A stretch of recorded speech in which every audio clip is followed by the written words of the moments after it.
अस्सलाम वालेकुम, मेरा नाम हफ्सा अंजुम है। आज हम डायनामिक इक्विलिब्रियम यानी रिवर्सिबल और इरिवर्सिबल रिएक्शन में हम इक्विलिब्रिया का चैप्टर पढ़ रहे हैं और उसमें आज हम डायनामिक इक्विलिब्रियम को डिटेल में पढ़ेंगे। पहले हमने रिवर्सिबल इरिवर्सिबल रिएक्शन के बारे में बात कर ली है। आज हम उसका थोड़ा सा इंट्रोडक्शन लेंगे, लेकिन पहले पता कर लेते हैं कि क्या टॉपिक्स हैं आज हमारे।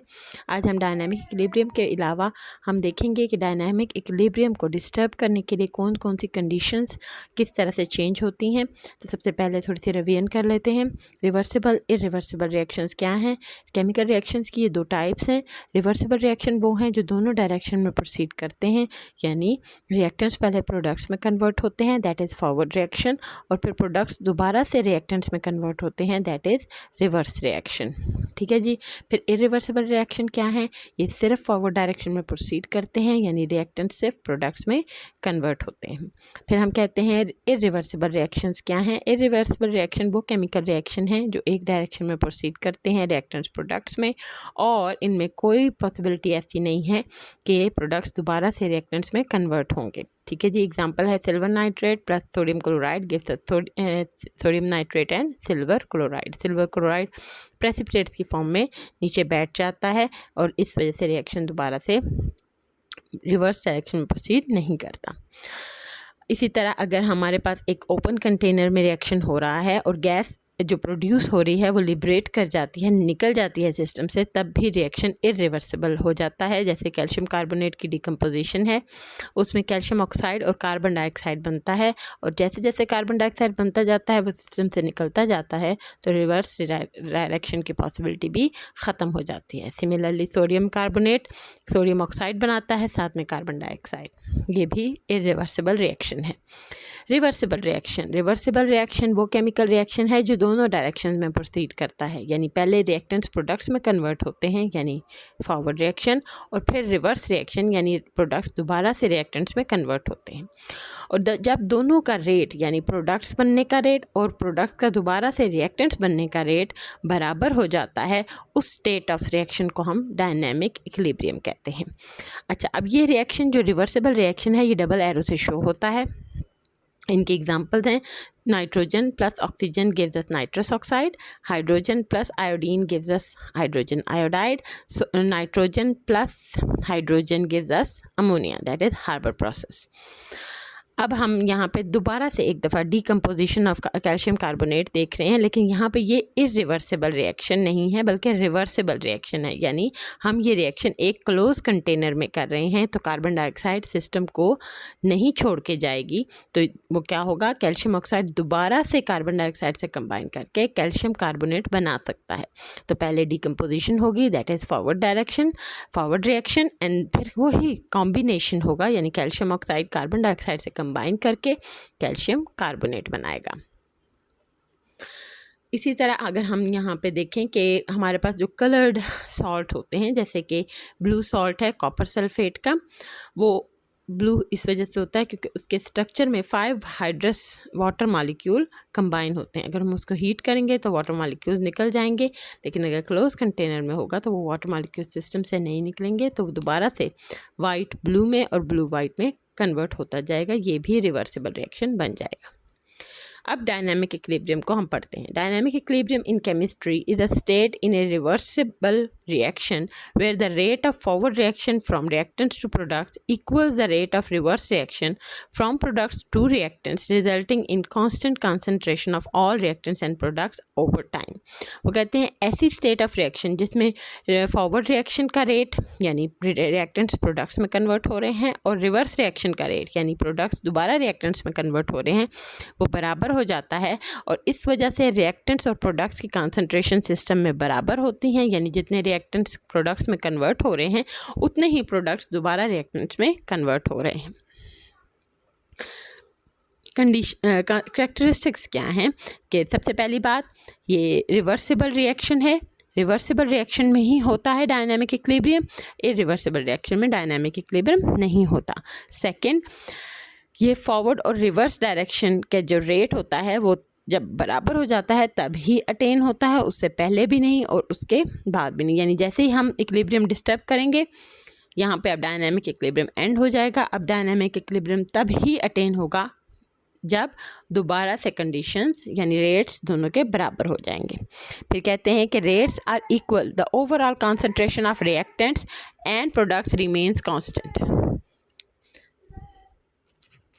तो हम कह रहे हैं डायनामिक इक्विलिब्रियम में रिएक्टेंट्स एंड प्रोडक्ट्स की कॉन्सेंट्रेशन कांस्टेंट रहती है। Reaction do not stop, they continue to occur continuously. Reaction रुकता नहीं है, लेकिन हमें यूं बाहर से लग रहा होता है कि वो रुक गया है, लेकिन वो रुका नहीं होता। Dynamic equilibrium can only B established in a close container. ये पहले भी हम बात कर चुके हैं।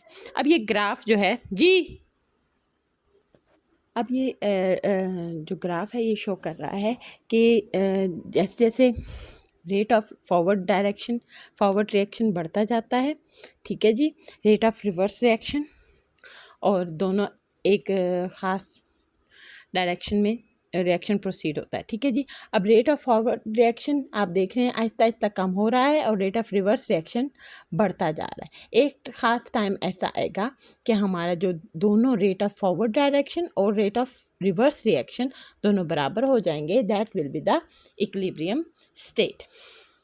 तो हम कहते हैं कि यहाँ पे विद टाइम ये रिएक्शन में जो रिएक्टेंट्स हैं वो शुरू में ज़्यादा होंगे और प्रोडक्ट्स दोबारा से बनती जाएंगी, ठीक है जी। हम कहते हैं नेक्स्ट क्या है कि अब अभी तक हमने क्या पढ़ा कि इक्विलिब्रियम रिएक्शन जो है, इक्विलिब्रियम पर रिएक्शन दोनों डायरेक्शन में चलता रहता है विद इक्वल रेट्स, और इक्विलिब्रियम पर concentration of reactants and products बराबर होती हैं। रिएक्शन को डिस्टर्ब करेंगे तो इक्विलिब्रियम भी डिस्टर्ब हो जाएगा। अब उनको हम कैसे डिस्टर्ब कर सकते हैं, वो कंसंट्रेशन चेंज कर दें, चाहे रिएक्टेंट्स की, प्रोडक्ट्स की। अगर प्रोडक्ट्स की हम कंसंट्रेशन थोड़ी सी निकाल लें तब भी इक्विलिब्रियम डिस्टर्ब हो जाएगा। अगर रिएक्टेंट्स की थोड़ी और डाल दें तो भी रिएक्शन डिस्टर्ब हो जाएगा और इक्विलिब्रियम दोबारा से अटेन करने के लिए रिएक्शन का उस डायरेक्शन में कन्वर्जन हो जाएगी। जैसे अगर हमने प्रोडक्ट्स सिस्टम से निकाल ली हैं तो रेट ऑफ फॉरवर्ड डायरेक्शन हमारा बढ़ जाएगा और रेट ऑफ रिवर्स रिएक्शन उतना ही रहेगा, ठीक है। तो हम कहेंगे रेट ऑफ फॉरवर्ड रिएक्शन जो है वो फॉरवर्ड डायरेक्शन में ज़्यादा प्रोसीड करना शुरू कर देगा, यहाँ तक कि दोबारा से वो इक्विलिब्रियम अटेन कर ले। अगर हम रिएक्टेंट्स और डाल देते हैं तो सिस्टम में कंसंट्रेशन ऑफ रिएक्टेंट्स बढ़ जाएगी, तो क्या होगा, रिएक्टेंट्स प्रोडक्ट्स में कन्वर्ट होना ज़्यादा शुरू कर देंगे। इसी तरह हम टेम्परेचर, प्रेशर और कैटलिस्ट से भी इक्विलिब्रियम को डिस्टर्ब कर सकते हैं। For example, changing physical conditions like temperature, pressure, concentration shift the equilibrium of a reversible reaction according to Le-Chatelier principle. The reaction will adjust to counteract the change, favoring either the forward or reverse direction until a new equilibrium is established. यही जो बात अभी हमने की। Concentration, अगर adding a reactant or removing a product shift the equilibrium to the right, favoring the forward direction. अगर हम reactant डाल रहे हैं या प्रोडक्ट निकाल रहे हैं, दोनों ही कंडीशन में रिएक्शन फॉरवर्ड डायरेक्शन में जाएगा। लेकिन अगर हम प्रोडक्ट डाल रहे हैं या और रिएक्टेंट रिमूव कर रहे हैं तो रिएक्शन रिवर्स डायरेक्शन में जाएगा। Temperature, endothermic reactions which absorb heat are favored by an increase in temperature, shifting the equilibrium to the right. अगर हमारे पास एंडोथर्मिक रिएक्शन है और हम टेम्परेचर बढ़ा रहे हैं तो रिएक्शन फॉरवर्ड डायरेक्शन में मूव करना शुरू हो जाएगा, और अगर हमारे पास एक्सोथर्मिक रिएक्शन है और हम हीट बढ़ा रहे हैं तो रिएक्शन रिवर्स डायरेक्शन में मूव करना शुरू कर देगा। Pressure, increasing pressure favors the side of reaction with fewer mole of gas, shifting the equilibrium to the right. वो कहते हैं अगर आपके पास रिएक्टेंट्स में 2 मोल्स हैं और प्रोडक्ट्स में 3 मोल्स बन रहे हैं तो प्रेशर इंक्रीज करने से रिएक्शन उस डायरेक्शन में जाएगा जहाँ पर कम मोल्स हैं, यानी रिवर्स डायरेक्शन में मूव करेगा, जैसे कि मैंने एग्जांपल दी। और अगर आप डिक्रीज करेंगे तो रिएक्शन उस तरफ शिफ्ट करेगा जहाँ पे नंबर ऑफ मोल्स ज़्यादा हैं।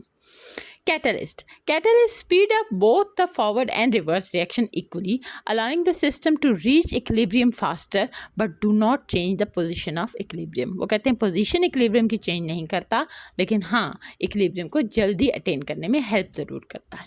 यहाँ पर हम एग्जांपल लेते हैं, नाइट्रोजन और हाइड्रोजन अमोनिया बना रहा है जिसे हम हार्बर प्रोसेस कहते हैं।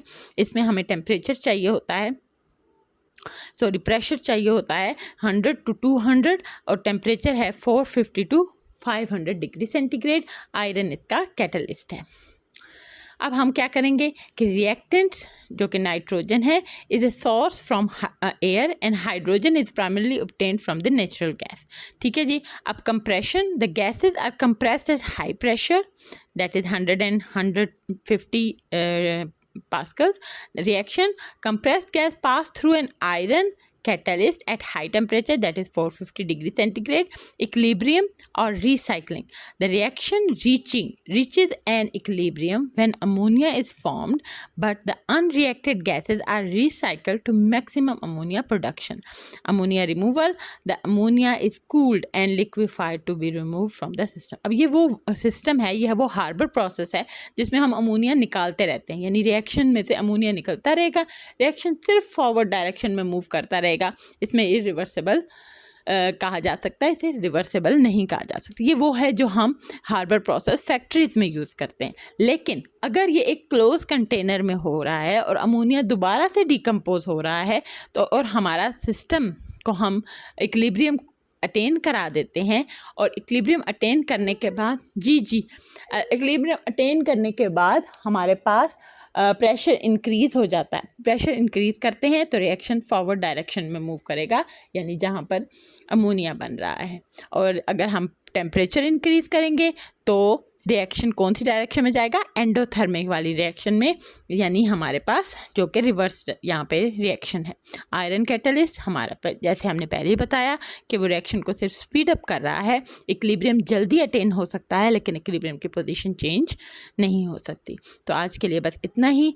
Thank you very much. अगर कोई क्वेश्चन हो तो प्लीज़ ज़रूर मुझसे पूछिए। Thank you very much.